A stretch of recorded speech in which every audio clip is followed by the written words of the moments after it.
अग्निपथ योजना ते फौज का सीधा सुनिया किसी हाल दे विच वापस नहीं होगी स्कीम। अग लगाउण ते हंगामा करन वालियां दे लई जगह नहीं।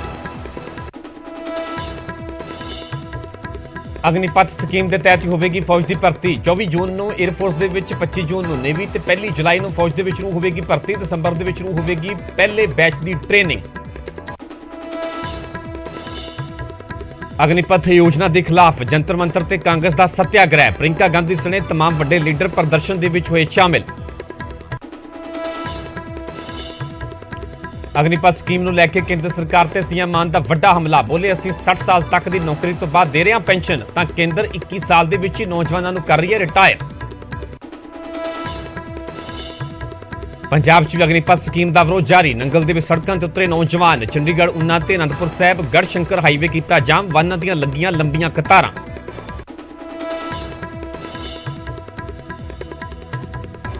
पीयू के केंद्रीकरण लैके सीएम ने गृह मंत्री अमित शाह को लिखी चिट्ठी। क्या पीयू पंजाब का अहम हिस्सा, रुकिया जान केंद्रीकरण दीआं कोशिशां।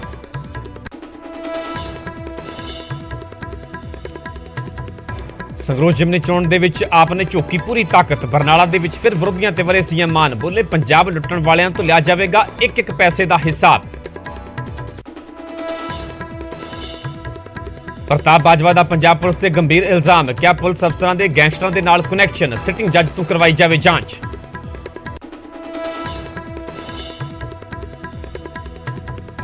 मूसेड़ा कतलकांड को लैके गैंगस्टर मनप्रीत मन्ना के वड्डे खुलासे। कतल की पूरी प्लानिंग बारे कीते खुलासे। मन्ना की मूसेड़ा कतलकांड के हुई है गिरफ्तारी।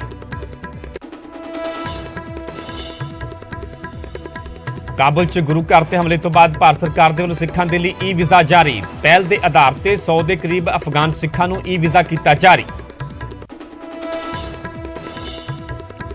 सिप्पी सिद्धू कतल केस दे विच मुलजम कल्याणी मुड़ रिमांड ते। मोहाली कोर्ट ने वधाया 2 दिनों का रिमांड। कल्याणी ते सिप्पी सिद्धू के कतल का इल्जाम।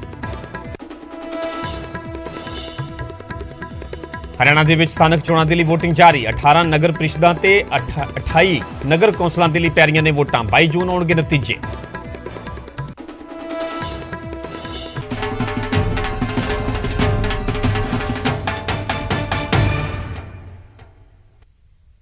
सत श्री अकाल, तुसीं वेख रहे हो न्यूज़ 18 पंजाब हरियाणा हिमाचल। मैं परमिंदर सिंह तेजा सारे दर्शकों का बुलेटिन स्वागत है। सब तो पहला गल करांगे केंद्र की अग्निपथ स्कीम दी। इसनूं लैके वड्डी खबर सामने आ रही है। अग्निपथ स्कीम वापस नहीं होगी। अग्निपथ स्कीम ते फौज दे वल्लों एक वड्डा बयान दिता गया। सेना दे वल्लों फौज दे वल्लों साफ कर दिता गया कि फौज दे विच हुण अग्निपथ तहत भर्तियां होणगियां। महिला अग्निवीर भी नियुक्त होणगियां। अग लगाउण वालियां दे लई जगह नहीं है। यह भी साफ किया गया कि जिहड़े अग लगा रहे हैं, प्रदर्शन कर रहे हैं, जिन्हां दे खिलाफ मामले दर्ज हो रहे हैं, उन्हां दी सेना दे विच फौज दे विच जगह नहीं है। किसी ते FIR तां कोई भी जगह नहीं है, क्योंकि सेना दे वल्लों साफ किया गया कि जदों भी रिक्रूटमेंट होंदी है, भर्ती होंदी है, तां पुलिस वेरीफिकेशन होंदी है। जेकर किस दे विच पाया गया कि किसी दे वल्लों अजिहे प्रदर्शन दे विच हिस्सा लिया गया है, अग लगाई गई, भंनतोड़ की गई है, तो अजिहे नौजवानों की सेना दे विच फौज दे विच जगह नहीं होगी। किसी ते भी FI हुई है तो उसकी भी सेना दे विच कोई भी जगह नहीं होगी। नाल ये साफ कर दिता गया कि अग्निपथ स्कीम वापस नहीं होगी। अग्निपथ स्कीम ते फौज दे वल्लों बयान जारी किया गया। बयान दिता गया। तिन्ने सेनावां दे वल्लों प्रेस कॉन्फ्रेंस की गई तो जानकारी दी गई कि फौज दे विच हुण अग्निपथ तहत भर्तियां होणगियां। महिला अग्निवीर भी नियुक्त होणगियां। पर नाल ही जिहड़े अग लगाउण दीयां घटनावां सामने आ रही ने, प्रदर्शन किए जा रहे हैं, भंनतोड़ की जा रही है, उन्हां नौजवानों की सेना दे विच जगह नहीं होगी। सीधे सीधे तौर पर एक चेतावनी भी कही जा सकती है।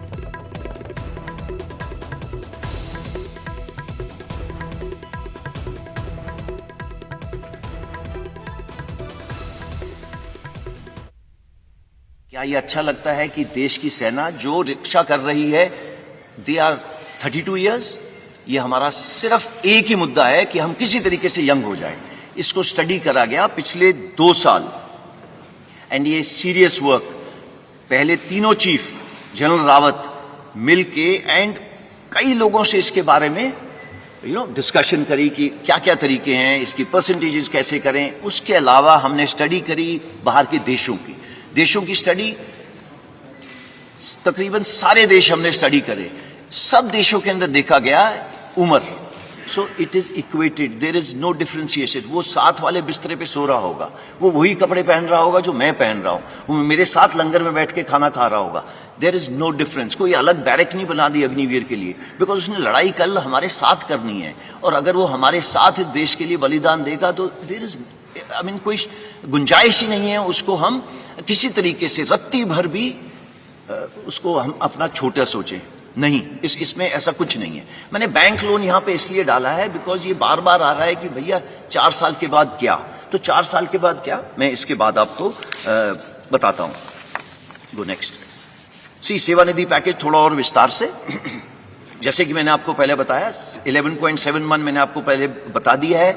सिर्फ एक ही चीज इसमें एक्स्ट्रा है कि इनकम टैक्स फ्री है। हाउएवर देश की सेवा करने के लिए जो सर्वोच्च बलिदान देगा उसकी इंश्योरेंस कवर नॉन कॉन्ट्रीब्यूटरी है।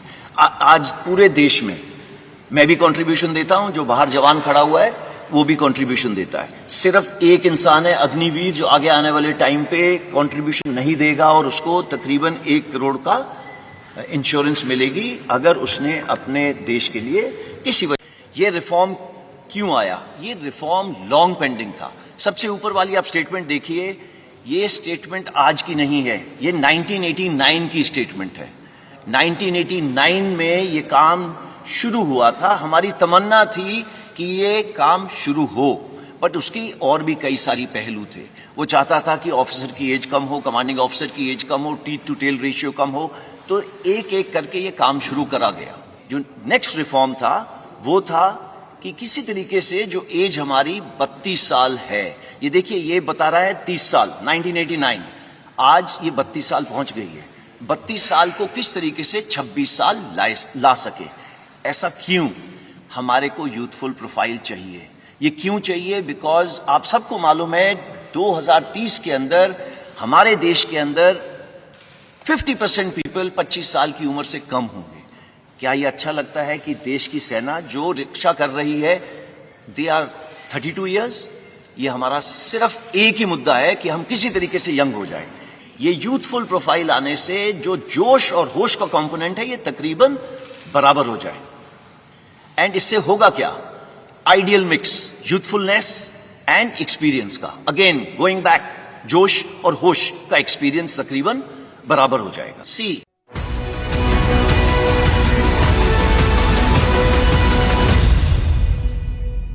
ਹੁਣ ਗੱਲ ਸੰਗਰੂਰ ਜਿਮਨੀ ਚੋਣ ਦੀ, ਤੁਹਾਨੂੰ ਸਿੱਧਾ ਲੈ ਚੱਲਦੇ ਹਾਂ ਮਲੇਰਕੋਟਲਾ, ਜਿੱਥੇ ਕਿ ਮੁੱਖ ਮੰਤਰੀ ਭਗਵੰਤ ਮਾਨ ਦੇ ਵੱਲੋਂ ਰੋਡ ਸ਼ੋਅ ਕੱਢਿਆ ਜਾ ਰਿਹਾ ਹੈ। ਤੁਹਾਨੂੰ ਅਸੀਂ ਮਲੇਰਕੋਟਲਾ ਦੀਆਂ ਤਸਵੀਰਾਂ ਵਿਖਾ ਰਹੇ ਹਾਂ। ਸੀਐਮ ਭਗਵੰਤ ਮਾਨ ਦੀ ਅਗਵਾਈ ਦੇ ਵਿੱਚ ਇਹ ਰੋਡ ਸ਼ੋਅ ਕੱਢਿਆ ਜਾ ਰਿਹਾ ਹੈ। ਪੂਰੀ ਤੱਕ ਝੁਕੀ ਜਾ ਰਹੀ ਹੈ ਆਮ ਆਦਮੀ ਪਾਰਟੀ ਦੇ ਵੱਲੋਂ ਸੰਗਰੂਰ ਜਿਮਨੀ ਚੋਣ ਨੂੰ ਲੈ ਕੇ, ਕਿਉਂਕਿ 23 ਜੂਨ ਨੂੰ ਜਿਹੜੀਆਂ ਨੇ ਵੋਟਿੰਗ ਹੋਣੀ, ਵੋਟਾਂ ਪੈਣੀਆਂ ਨੇ, 26 ਜੂਨ ਨੂੰ ਨਤੀਜੇ ਐਲਾਨੇ ਜਾਣਗੇ।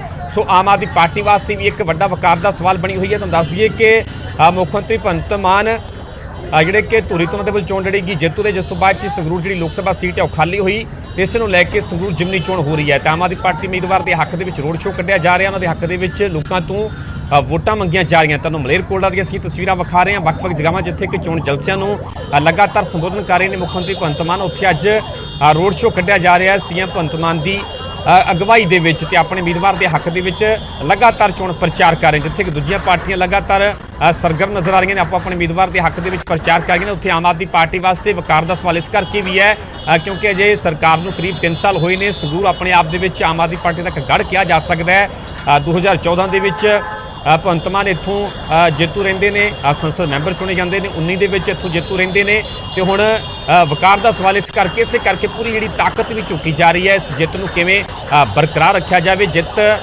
ਯਕੀਨੀ ਬਣਾਉਣਾ ਹੋਰ ਵੀ ਜ਼ਰੂਰੀ ਹੋ ਜਾਂਦਾ ਜਦੋਂ ਸੱਤਾ ਧਿਰ ਹੋਵੇ, ਆਪਣੀ ਪਾਰਟੀ ਦੀ ਸਰਕਾਰ ਹੋਵੇ ਸੂਬੇ ਦੇ ਵਿੱਚ। ਤੇ ਇਸੇ ਕਰਕੇ ਹੀ ਸੀਐਮ ਭਗਵੰਤ ਮਾਨ ਖੁਦ ਗਰਾਊਂਡ ਜ਼ੀਰੋ ਤੇ ਲਗਾਤਾਰ ਸਰਗਰਮ ਨਜ਼ਰ ਆ ਰਹੇ ਨੇ, ਵੱਖ-ਵੱਖ ਜਗ੍ਹਾਵਾਂ ਤੇ ਪਹੁੰਚ ਕੇ, ਜਿੱਥੇ ਕਿ ਵੱਖ-ਵੱਖ ਤਬਕਿਆਂ ਦੇ ਨਾਲ ਰਾਬਤਾ ਕਾਇਮ ਕੀਤਾ ਜਾ ਰਿਹਾ ਹੈ, ਚੋਣ ਜਲਸਿਆਂ ਨੂੰ ਸੰਬੋਧਨ ਕੀਤਾ ਜਾ ਰਿਹਾ ਹੈ।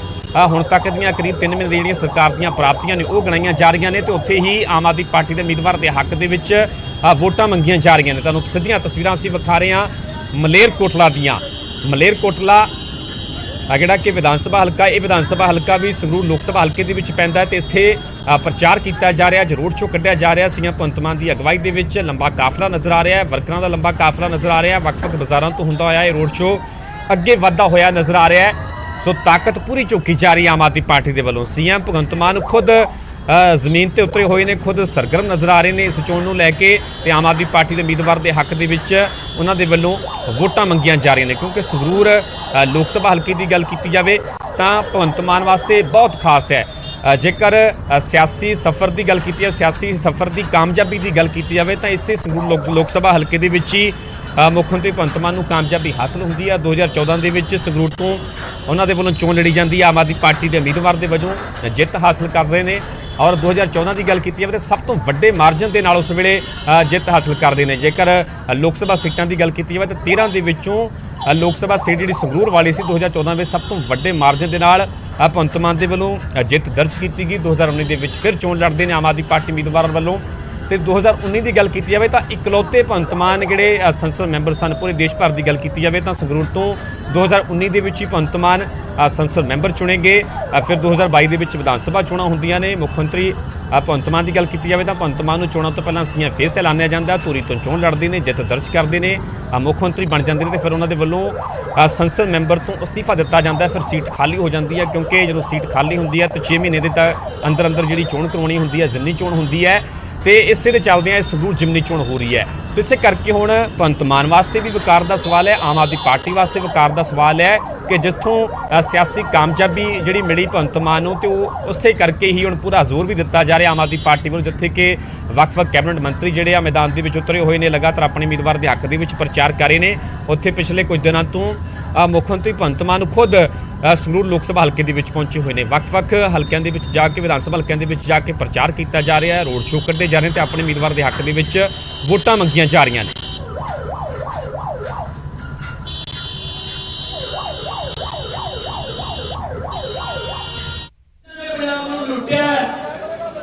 ਉਹਨਾਂ ਦੇ ਕਾਗਜ਼ ਕਿੱਥੇ ਹੋ ਰਹੇ ਨੇ ਤੁਸੀਂ ਦੇਖੇ ਹੋਣਾ, ਇੱਕ ਦੋ ਤਾਂ ਚਲੇ ਗਏ ਅੰਦਰਲੇ ਪਾਸੇ, ਬਾਕੀਆਂ ਦਾ ਕੰਮ ਚੱਲ ਰਿਹਾ ਹੈ। ਵੱਡੇ ਵੱਡੇ ਘੁਟਾਲੇ ਕੀਤੇ ਹੋਏ ਨੇ, ਜਿਹਨੇ ਤੁਹਾਡਾ 1 ਵੀ ਰੁਪਈਆ ਖਾਤਾ ਹੈ ਉਹਦਾ ਮੈਂ ਬਿਆਸ ਕੇ ਹਿਸਾਬ ਲਾਉਂਗਾ।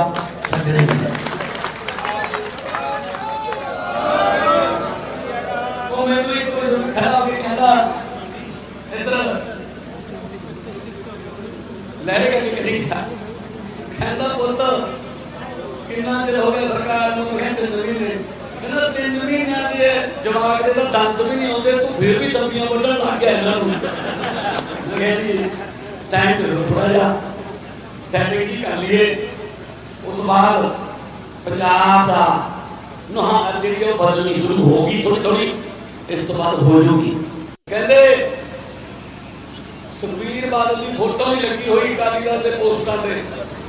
ਮੈਂ ਕਿਹਾ ਸ਼ੁਕਰ ਕਰੋ ਪੋਸਟਰ ਲੱਗੇ ਹੋਏ ਨੇ, ਅਗਲੀ ਵਾਰੀ ਨਹੀਂ ਬੰਦ ਹੋਊਗੇ। ਸਾਰਾ ਟੱਬਰ ਸਾਹਮਣੇ ਸਾਲੇ ਜਿੱਤੇ ਸਾਰੇ ਦਾ ਹਾਰ ਕੇ ਲੋਕਾਂ ਨੇ ਘਰੇ ਬਿਠਾਤੇ, ਜਿਹੜੇ ਕਹਿੰਦੇ ਸੀ ਰਾਜ ਕਰਾਂਗੇ 25 ਸਾਲ। ਵਕਤ ਬਹੁਤ ਵੱਡੀ ਚੀਜ਼ ਹੈ, ਬਜ਼ੁਰਗ ਬੈਠੇ ਨੇ ਇਹਨਾਂ ਨੂੰ ਸਿੱਖਿਆ, ਵਕਤ ਬਹੁਤ ਵੱਡੀ ਚੀਜ਼ ਹੈ। ਚਲੀਏ ਵਕਤ ਤੋਂ, ਇਹ ਭਿਖਾਰੀਆਂ ਦੇ ਸਿਰ ਤੇ ਤਾਜ ਟਿਕਾ ਦਿੰਦਾ ਵਕਤ, ਇਹ ਰਾਜਿਆਂ ਨੂੰ ਭੀਖ ਮੰਗਣ ਦਾ ਆਉਂਦਾ ਵਕਤ, ਬਹੁਤ ਵੱਡੀ ਚੀਜ਼ ਹੈ। ਉਧਰ ਕਾਂਗਰਸ ਨੇ ਵੀ ਸੰਗਰੂਰ ਜ਼ਿਮਨੀ ਚੋਣ ਦੇ ਵਿੱਚ ਆਪਣੀ ਪੂਰੀ ਵਾਹ ਲਗਾਈ ਹੋਈ ਹੈ। ਪੰਜਾਬ ਕਾਂਗਰਸ ਦੇ ਪ੍ਰਧਾਨ ਰਾਜਾ ਵੜਿੰਗ ਨੇ ਸੂਬੇ ਦੀ ਕਾਨੂੰਨ ਵਿਵਸਥਾ ਨੂੰ ਲੈ ਕੇ ਆਮ ਆਦਮੀ ਪਾਰਟੀ ਤੇ ਨਿਸ਼ਾਨਾ ਸਾਧਿਆ। ਅੱਜ ਪੰਜਾਬ ਦੇ ਜੋ ਹਾਲਾਤ ਹਨ, ਮੈਨੂੰ ਡਰ ਲੱਗ ਰਿਹਾ ਹੈ, ਡਰ ਲੱਗ ਰਿਹਾ ਕਿ ਪੰਜਾਬ ਦੇ ਉੱਤੇ ਦੁਬਾਰੇ ਉਹ ਕਾਲੇ ਦਿਨ ਦੁਬਾਰੇ ਨਾ ਵਾਪਰ ਜਾਣ। ਅੱਜ ਜਿਸ ਤਰ੍ਹਾਂ ਸਿੱਧੂ ਮੂਸੇਵਾਲੇ ਦੀ ਮੌਤ ਹੋਈ ਹੈ, ਕਬੱਡੀ ਪਲੇਅਰ ਮਾਰੇ ਜਾ ਰਹੇ ਨੇ, ਰੋਜ਼ਾਨਾ 2-3 ਕਤਲ ਹੋ ਜਾਂਦੇ ਨੇ, ਮੈਨੂੰ ਡਰ ਲੱਗ ਰਿਹਾ ਕਿ ਪੰਜਾਬ ਦੇ ਵਿੱਚ ਦੁਬਾਰੇ ਉਹ ਅੱਗ ਬਲਣ ਨਾ ਲੱਗ ਪਈ। ਪਟਿਆਲੇ ਦਾ ਉਹ ਹਾਦਸਾ, ਇੰਟੈਲੀਜੈਂਸੀ ਦੇ ਦਫ਼ਤਰ ਤੇ ਉਹ ਗ੍ਰਨੇਡ ਦਾ ਡਿੱਗਣਾ, ਮੈਨੂੰ ਡਰ ਲੱਗ ਰਿਹਾ ਕਿ ਮੇਰੇ ਪੰਜਾਬ ਨੂੰ ਕਿਤੇ ਦੁਬਾਰੇ ਮੁੜ ਨਜ਼ਰ ਨਾ ਲੱਗ ਜੇ। ਮੈਨੂੰ ਯਾਦ ਹੈ 1.5 ਲੱਖ ਰੁਪਏ ਦਾ ਕਿੱਲਾ ਵਿਕਦਾ ਹੁੰਦਾ ਸੀਗਾ, ਅੱਜ 40 ਲੱਖ ਰੁਪਏ ਦਾ ਕਿੱਲਾ ਹੈ। ਇਹ ਕਾਂਗਰਸ ਪਾਰਟੀ ਦੀ ਬਦੌਲਤ ਹੈ। ਅਮਨ ਔਰ ਸ਼ਾਂਤੀ ਕਾਂਗਰਸ ਪਾਰਟੀ ਲੈ ਕੇ ਆਈ। ਬੇਸ਼ੱਕ ਕਾਂਗਰਸ ਪਾਰਟੀ ਦੇ ਮੁੱਖ ਮੰਤਰੀ ਨੂੰ ਆਪਦੇ ਜਾਨ ਦੀ ਕੁਰਬਾਨੀ ਦੇਣੀ ਪਈ, ਲੇਕਿਨ ਇਸ ਪੰਜਾਬ ਦੇ ਵਿੱਚ ਅਮਨ ਔਰ ਸ਼ਾਂਤੀ ਬਹਾਲ ਕੀਤੀ। ਡੀਜੇ ਨਹੀਂ ਲੱਗਦਾ ਸੀ ਵਿਆਹ 'ਚ, ਕੋਈ ਡੀਜੇ ਨਹੀਂ ਲਾ ਸਕਦਾ ਸੀ ਉੱਚੀ ਆਵਾਜ਼ 'ਚ। ਇਹ ਪੰਜਾਬ ਦੇ ਵਿੱਚ ਮੈਂ ਉਹ ਦੌਰ ਵੀ ਦੇਖਿਆ ਜਦੋਂ ਛੋਟਾ ਜਿਹਾ ਹੁੰਦਾ ਸੀ। ਸੋ ਮੈਨੂੰ ਇਸ ਗੱਲ ਦਾ ਡਰ ਹੈ। ਹੋਰ ਨੌਕਰੀਆਂ ਤਾਂ ਲਾਉਣੀਆਂ ਹੀ ਕਿਹਨੇ ਹੈ, ਮੇਰੀ ਗੱਲ ਯਾਦ ਰੱਖਿਓ। ਜੇ ਤੁਹਾਡੇ ਪਿੰਡ ਦਾ ਇੱਕ ਮੁੰਡਾ ਵੀ ਨੌਕਰੀ ਲੱਗ ਜਾਏ ਤਾਂ ਰਾਜਾ ਵੜਿੰਗ ਨੂੰ ਆ ਕੇ ਦੱਸ ਦਿਓ, ਜੋ ਕਹੋਗੇ ਤੁਹਾਡੀ ਲੱਤ ਥੱਲੇ ਦੀ ਟੱਪ ਜਾਗਾ। ਮੈਂ ਚੈਲੰਜ ਕਰਦਾ ਓਪਨ, ਨਾਲੇ ਮੁੱਖ ਮੰਤਰੀ ਦਾ। ਸੰਗਰੂਰ ਦੇ ਸਿਆਸੀ ਦੰਗਲ ਦੇ ਵਿੱਚ ਅਕਾਲੀ ਦਲ ਬੰਦੀ ਸਿੱਖਾਂ ਦੇ ਮੁੱਦੇ ਤੇ ਚੋਣ ਲੜ ਰਿਹਾ। ਅਕਾਲੀ ਦਲ ਨੇ ਬੰਦੀ ਸਿੱਖਾਂ ਦੀ ਰਿਹਾਈ ਦੀ ਲੜਾਈ ਲੜਨ ਵਾਲੀ ਕਮਲਦੀਪ ਕੌਰ ਰਾਜੋਆਣਾ ਨੂੰ ਉਮੀਦਵਾਰ ਬਣਾਇਆ, ਜੋ ਕਿ ਬਲਵੰਤ ਸਿੰਘ ਰਾਜੋਆਣਾ ਦੀ ਭੈਣ ਨੇ।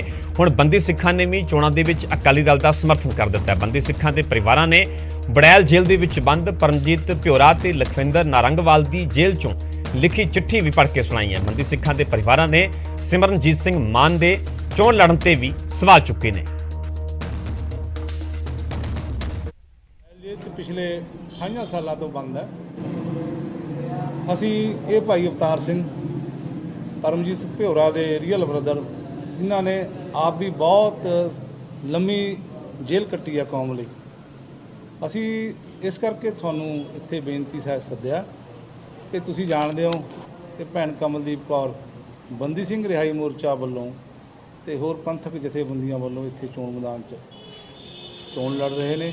ਅਸੀਂ ਸਾਰੇ, ਮੈਂ ਭਾਈ ਲਖਵਿੰਦਰ ਸਿੰਘ ਲੱਖਾ ਜੋ ਬੰਦੀ ਸਿੰਘ ਨੇ ਬੜਾ ਜੇਲ੍ਹ ਪਿਛਲੇ 28 ਸਾਲਾਂ ਤੋਂ ਬੰਦ, ਉਹਨਾਂ ਦੀ ਤਰਫੋਂ ਭੈਣ ਕਮਲਦੀਪ ਕੌਰ ਨੂੰ ਅਸੀਂ ਪੂਰਨ